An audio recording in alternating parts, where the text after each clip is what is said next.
സംസ്ഥാനത്തെയും രാജ്യമെമ്പാടുമുള്ള കർഷകർ കാത്തിരുന്ന ആ വലിയ പ്രഖ്യാപനം ഇപ്പോൾ വന്നിരിക്കുകയാണ്. PM കിസാൻ സമ്മാൻ നിധിയുടെ ധനസഹായ വിതരണം 2000 രൂപ വീതമുള്ള 19ാമത്തെ ഗഡുവിന്റെ വിതരണം ഫെബ്രുവരി മാസം 24-ാം തീയതി ആരംഭിക്കുമെന്നാണ് കൃഷി വകുപ്പ് മന്ത്രി ശിവരാജ് സിംഗ് ചൗഹാൻ ഇപ്പോൾ അറിയിച്ചിട്ടുള്ളത്. ഫെബ്രുവരി മാസം 23-ാം തീയതി വരെ കൃഷിയുമായിട്ട് ബന്ധപ്പെട്ട കാർഷിക വകുപ്പുമായി ബന്ധപ്പെട്ട വിവിധ ക്യാമ്പയിനുകളൊക്കെ ഇപ്പോൾ നടത്തപ്പെടുന്നുണ്ട്.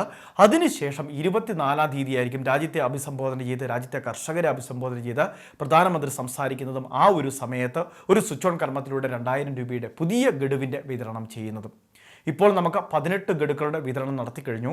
അതായത് 36,000 രൂപയോളം നമ്മളുടെ ബാങ്ക് അക്കൗണ്ടിലേക്ക് കേന്ദ്ര സർക്കാർ നൽകിക്കഴിഞ്ഞു. ഈ തുക നമുക്ക് തിരിച്ചടയ്ക്കേണ്ടാത്ത സൗജന്യ സഹായം തന്നെയാണ്. കാർഷിക മേഖലയുമായി ബന്ധപ്പെട്ട് പ്രവർത്തിക്കുന്ന കൃഷി അനുബന്ധ മേഖലയിൽ ഇപ്പോഴും നിലകൊള്ളുന്ന ഒരുപാട് കർഷകർക്ക് ലഭിക്കുന്ന ഏറ്റവും വലിയൊരു സഹായം. ഇതിന്റെ നിരക്ക് വർധനവ് ഉൾപ്പെടെയുള്ള വിവിധ കാര്യങ്ങൾ നടപ്പിലാക്കുമെന്ന് ഇപ്പോൾ തന്നെ കേന്ദ്ര സർക്കാർ അറിയിച്ചിട്ടുണ്ട്. അതുമാത്രമല്ല, ഇതിന്റെ പ്രഥമ പടിയെന്നോണം കിസാൻ ക്രെഡിറ്റ് കാർഡ് വായ്പാ പരിധി, കർഷകർക്ക് ലഭിക്കേണ്ട വായ്പാ പരിധി 5 ലക്ഷമാക്കി ഉയർത്തുകയും ചെയ്തിട്ടുണ്ട്. ഇതോടൊപ്പം തന്നെയാണ് ഈ മാസം തന്നെ കിസാൻ സമ്മാൻ നിധിയുടെ പുതിയ ഇൻസ്റ്റാൾമെന്റ് 19ാമത്തെ ഗഡുവിന്റെ വിതരണം കൂടി നിർവഹിക്കുന്നതായിട്ട് ഇപ്പോൾ അറിയിപ്പ് വന്നിട്ടുള്ളത്. നമ്മളുടെ സംസ്ഥാനത്ത് 23 ലക്ഷത്തിന് അടുത്ത് വരുന്ന കർഷക ഗുണഭോക്താക്കളാണ് ഈ പദ്ധതിയിൽ രജിസ്റ്റർ ചെയ്തിട്ടുള്ളത്, ആനുകൂല്യം വാങ്ങുന്നത്. അവർക്ക് മുടങ്ങാതെ തന്നെ ഈ പ്രാവശ്യവും ആനുകൂല്യം എത്തുന്നതായിരിക്കും. പ്രത്യേകം ശ്രദ്ധിക്കുക, നമ്മൾ കൊടുത്തിട്ടുള്ള ബാങ്ക് അക്കൗണ്ടിലേക്ക് തന്നെ തുക എത്തിച്ചേരണമെന്നില്ല.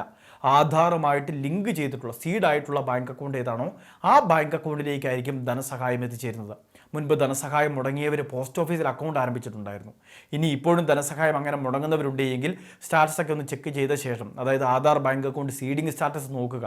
അതിൽ അക്കൗണ്ടൊന്നും സീഡായിട്ട് കാണുന്നില്ല എങ്കിൽ ഏതെങ്കിലുമൊക്കെ അക്കൗണ്ട് സീഡാക്കുക. ഒരു അക്കൗണ്ട് സീഡാക്കാൻ സാധിക്കും. അതല്ല എങ്കിൽ നമ്മൾ പോസ്റ്റ് ഓഫീസിൽ അക്കൗണ്ട് ആരംഭിക്കണം. ആ അക്കൗണ്ടിലേക്ക് പിന്നീട് ധനസഹായം എത്തിച്ചേരുന്നതുമായിരിക്കും. ഇനി ഇപ്പോൾ ഈ കിസാൻ സമ്മാൻ നിധിയുമായി ബന്ധപ്പെട്ട് വരുന്ന മറ്റൊരു പ്രധാനപ്പെട്ട കാര്യം ഫാർമർ ID എന്ന് പറയുന്നതാണ്. അതായത് കർഷകർക്ക് നമ്മുടെ കേരളത്തിൽ കതിർ ആപ്പ് വഴി ഒരു രജിസ്ട്രേഷൻ പറഞ്ഞിട്ടുണ്ട്. അപ്പോൾ ഇത് ഇപ്പോൾ ചെയ്തില്ല എങ്കിലും ധനസഹായം മുടങ്ങാതെ ലഭിക്കും. എങ്കിലും ഭാവിയിലേക്ക് സർക്കാർ പറയുന്നതനുസരിച്ച് വിവിധ ആനുകൂല്യങ്ങൾക്ക് ഇത് ഒരു അടിസ്ഥാന രേഖയായിട്ട് മാറുകയും ചെയ്യും. അതുമാത്രമല്ല, ഫാർമർ ID ക്രിയേറ്റ് ചെയ്ത് കഴിഞ്ഞാൽ കൃത്യമായിട്ട് ഒരു തിരിച്ചറിയൽ കാർഡ് നമുക്ക് ഡൗൺലോഡ് ചെയ്തെടുക്കുന്നതിന് വേണ്ടി സാധിക്കും. അതിലേക്കുള്ള അപേക്ഷകൾ നമ്മളുടെ കൃഷിഭവൻ മുഖാന്തരമാണ് പ്രോസസ്സ് ചെയ്യുന്നത്. ഓൺലൈൻ വഴി അപേക്ഷ സബ്മിറ്റ് ചെയ്ത് കഴിയുമ്പോൾ അതിൻ്റെ അവസാന ഘട്ടത്തിൽ നമുക്ക് ഫാർമേഴ്സ് ID ജനറേറ്റ് ചെയ്യുന്നതിന് വേണ്ടിയുള്ള പ്രത്യേക ഓപ്ഷൻ ഉണ്ട്. അപ്പോൾ ഈ ID കാർഡൊക്കെ എടുത്തു വെക്കുന്നതും നല്ലതാണ്. അതുമാത്രമല്ല, അക്ഷയ കേന്ദ്രങ്ങളിലും ഫാർമേഴ്സ് ID എടുത്തു തരുന്നതിനുള്ള പ്രത്യേക സംവിധാനങ്ങൾ ക്രമീകരിച്ചിട്ടുണ്ട്. നമ്മളുടെ സംസ്ഥാനത്തെ കർഷകർക്ക് ലഭിക്കേണ്ട വിവിധ ആനുകൂല്യങ്ങൾക്ക് ഇനി കതിർ ആപ്പ് രജിസ്ട്രേഷൻ കൂടി നിർബന്ധമാക്കുന്നതുകൊണ്ട് കതിർ ആപ്പ് രജിസ്ട്രേഷൻ കൂടി നമ്മളുടെ ഭാഗത്തു നിന്നുകൂടി നടത്തുന്നതിന് വേണ്ടി ശ്രദ്ധിക്കുക. ഇപ്പോഴല്ലെങ്കിൽ പിന്നീടാണെങ്കിലും ഇത് തീർച്ചയായിട്ടും നമ്മൾ രജിസ്റ്റർ ചെയ്ത് വെക്കുക. കാരണം വിവിധ സബ്സിഡി സ്കീമുകൾക്ക്, അതോടൊപ്പം തന്നെ നമ്മളുടെ സംസ്ഥാനത്തെ വിളനാശങ്ങൾക്കൊക്കെ അപേക്ഷ വെക്കുമ്പോൾ അങ്ങനെയുള്ള കാര്യങ്ങൾക്കെല്ലാം തന്നെ ഇതൊരു പ്രധാന രേഖയാണ്.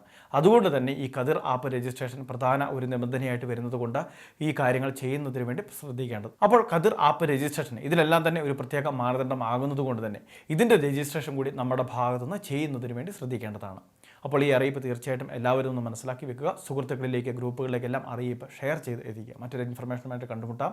അതുവരെ പ്രതിപ്രസാദിനൊപ്പം Jithin M Jose signing of.